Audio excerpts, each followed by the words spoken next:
I think our format for the most part will be, let's do a 2-minute introduction, why people should vote for you, and then we'll vary the length of time on the questions based on the complexity of the question or the anticipated complexity of the answer. But to begin with,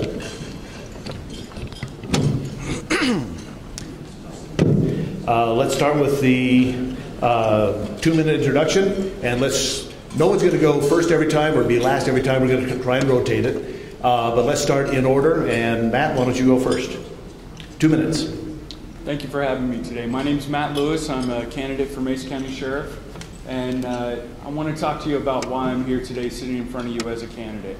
I've worked my entire adult life for the Mesa County Sheriff's Office. I got hired at 21 years old.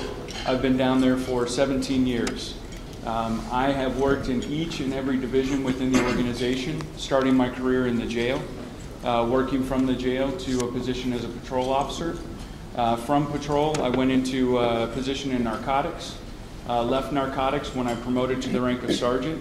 I've, at different times in my career, 2 different rotations, supervised a patrol team. I've supervised property crimes inside the organization. My current position, I supervise complex crimes, which is persons crimes, so homicides, felony assaults, sexual assaults, things of that nature. I've also been the public information officer for the Sheriff's Office at a time. For the last 9 years, I've been in some sort of supervisory role within the Sheriff's Office. In addition to that, I sit on the Critical Incident Response Team for the Mesa County Sheriff's Office, one of the supervisors assigned, and that team investigates officer-involved uses of force to include shootings. I've been working towards sitting here before you today for the last 17 years. This is not something that, although I came into the race a little bit late, this is not something that is new to me. So, 30 seconds left. I'm Matt Lewis, and I would appreciate your vote. Thank you.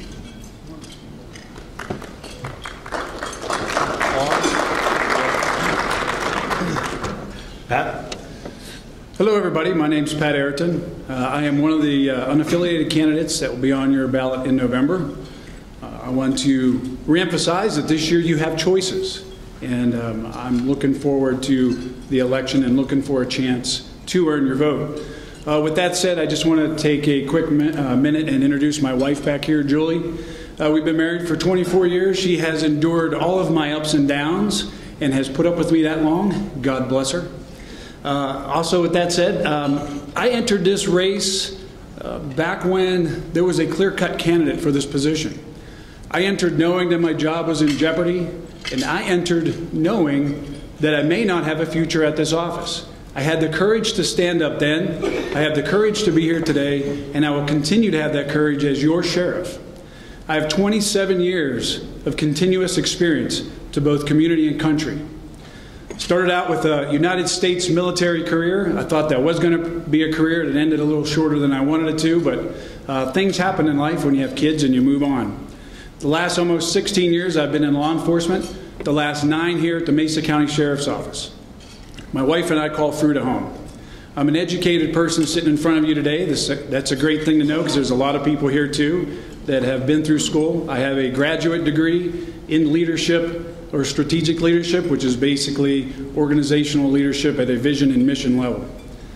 I wish to lead this agency into the future with courage, bravery, and honesty, with a touch of transparency. I intend to open up a little more to the public than you have seen in recent years, and I look forward to any challenge that comes along. Thanks for having me here today.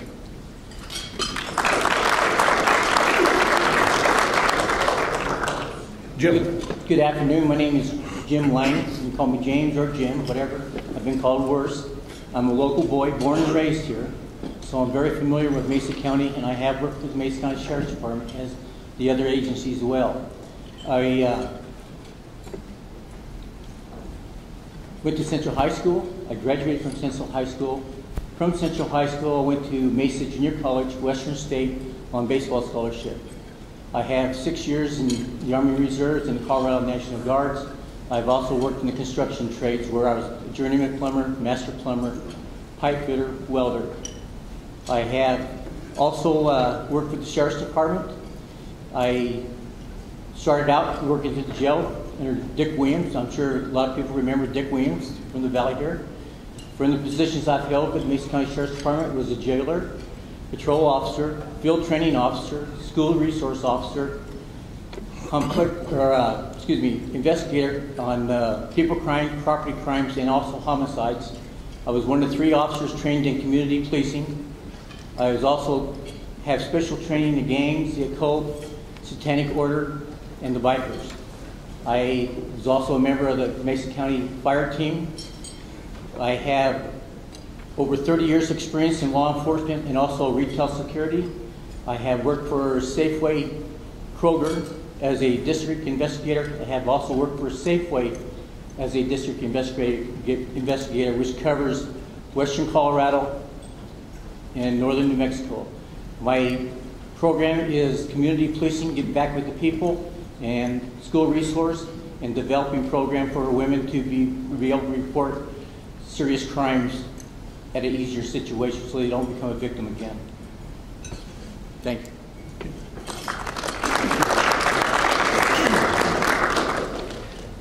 Let's begin with some real fast-track questions that would quite possibly just disqualify you from ever holding office. So by a show of hands, have any of you ever fudged on your time card at the sheriff's office? Any hands? Any? Okay. Number 2, there's only 3 of them. Number 2, have any of you ever slugged your wife or girlfriend in an elevator? Okay. Number 3, have any of you ever been registered as a Democrat?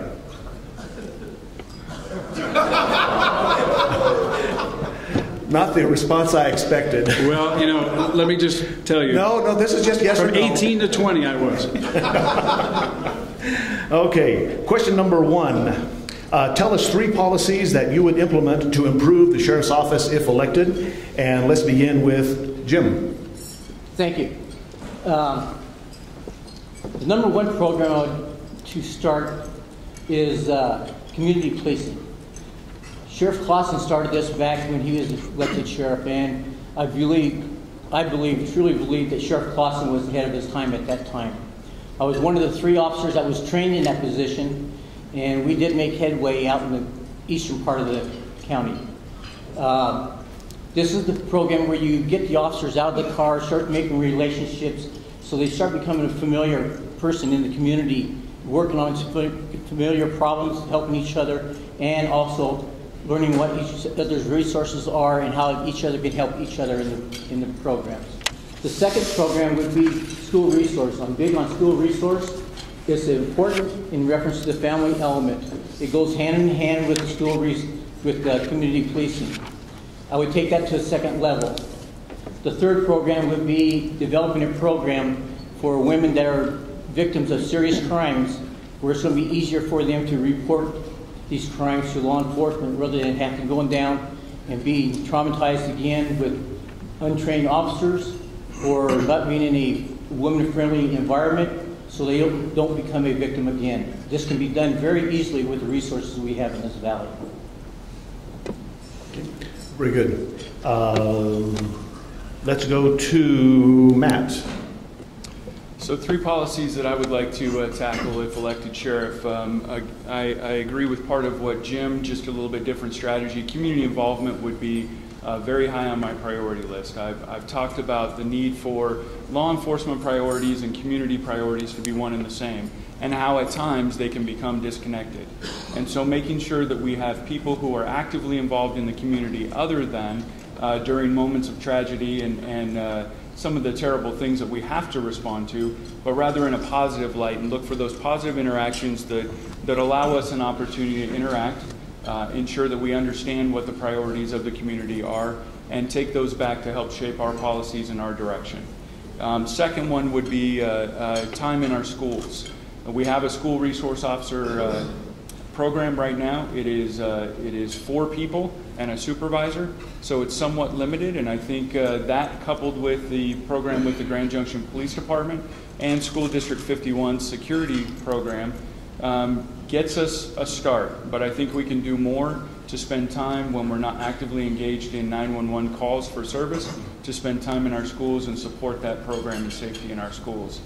And the third one would be to support the county commissioners moving forward in getting away from a pay for performance and rather a pay for proficiency, so that evaluations are not tied to money, so that we get better and more accurate evaluations of officers and their performance, rather than trying to take care of them and ensure that they get a raise. Very good, thank you. And Pat? Yeah, I only get to tell you 3. That's a shame because there's quite a few policies that I would like to implement. First one I'd like to talk about is conflict resolution.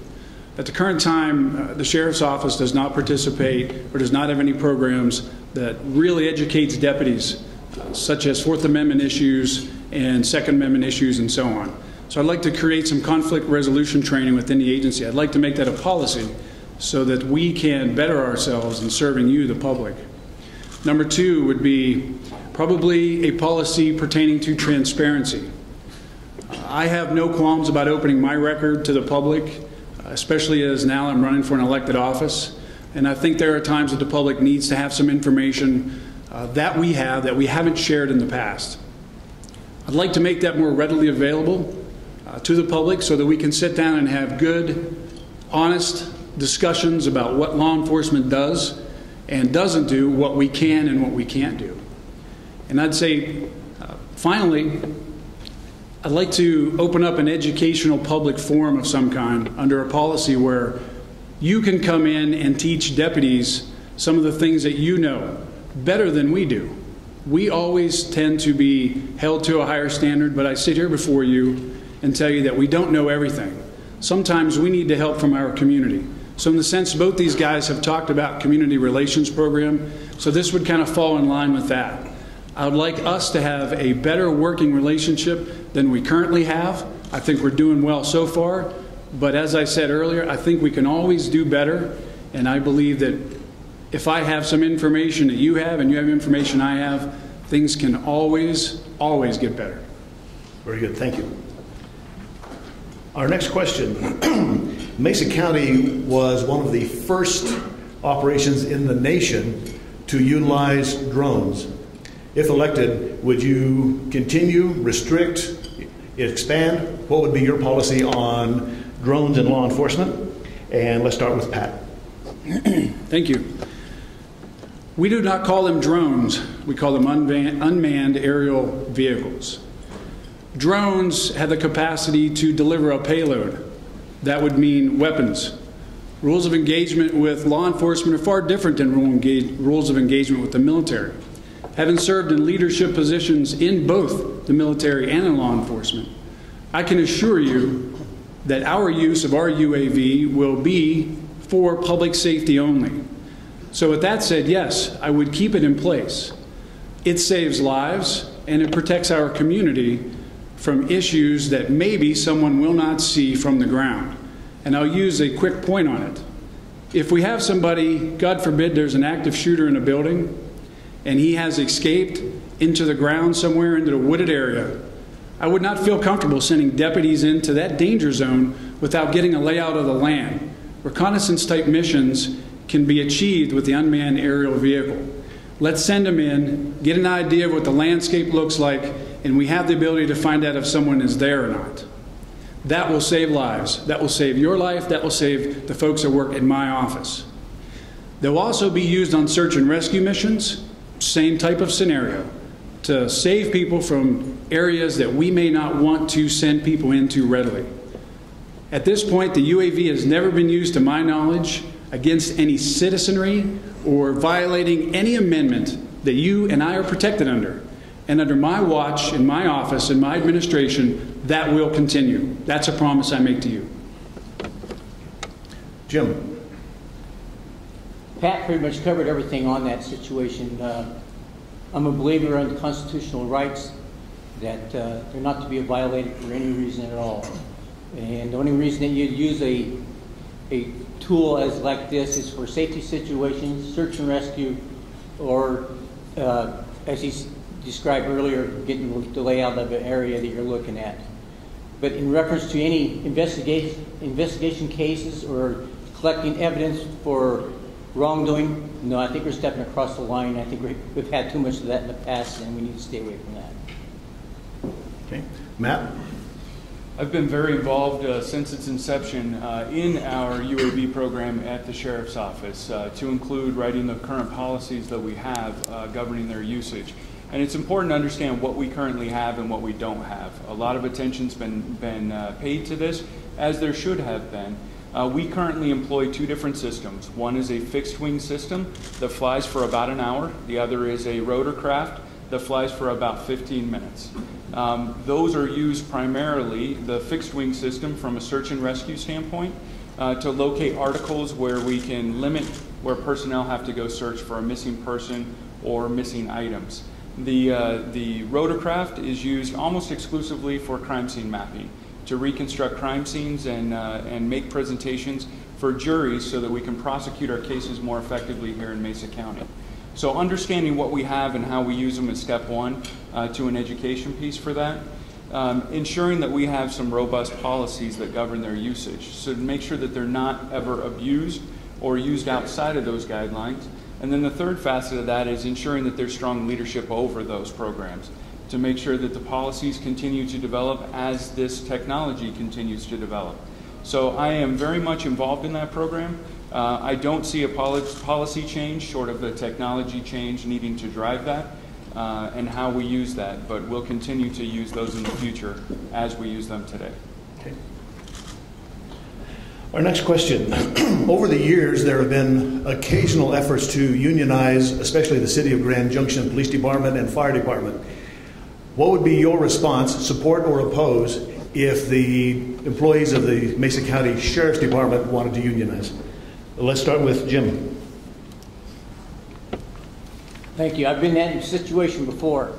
When I was a union member, I was a representative for the Colorado State Pipe Trades. I was also an organizer. At one time, I was approached by the Grand Junction Police Department and the Grand Junction Fire Department to help them become unionized. They were having problems in labor issues with the city. I did assist them. I did step forward to run for city council to help them in this matter. I'm a believer that there's good and there's bad in the union. There's good and bad in the private workforce. It's like a pendulum. If it goes too far one direction, say the union is getting too much and the private business isn't winning or keeping its feet on the ground or making money. If it goes the other direction, labor is having a hard time. But there's a happy medium in the middle there where everybody's happy. The number one issue is in reference to the business that you're doing and the company that you're representing, that they are profitable. Number one issue. Could you summarize that in one word, of support or oppose? I would support it if it's under the right situations. I mean, I don't like stress from one side to the other side. If it's in the middle, handle it right, I would support that as long as the business makes money. It has to make money. Okay. Matt? I would not support unionizing here in Grand Junction. And the reason is I've had the opportunity in my career to travel around the country and train with other law enforcement agencies. I have talked to many agencies that have unions and deal with some of the problems that they create as far as policy development, policy change, structure of them, as well as slowing down the implementation of change when necessary inside an organization. So I would not support it. It creates yet another layer of bureaucracy that would be required to have a hand in any changes moving forward. We don't need it in our organization, and I would not support it. Okay. Pat?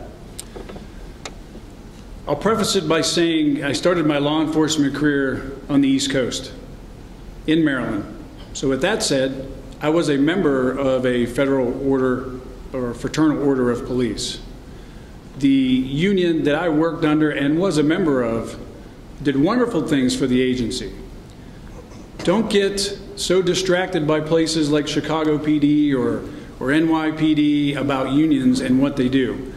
I can attest that the union I was a part of did wonderful things for the men and women of that agency. A lot of the equipment, a lot of the training, and a lot of the budgets would have gone nowhere without the unionization. Now, with that said here, what I'm looking at my agency right now, I would be against it. I would be opposed to unionization. And the reason why I say that is because of the deputies that work inside the office. They do not wish to have it. Now, if there ever came a time in the future when they bound together and decided this was something they want to endure, then I would support their decision. But at this point in time, I would say no. So I know the question sounds like a yes and no to you, because it kind of is. I'm saying no right now, but I'm saying I would be open only if the employees within the agency truly wanted it.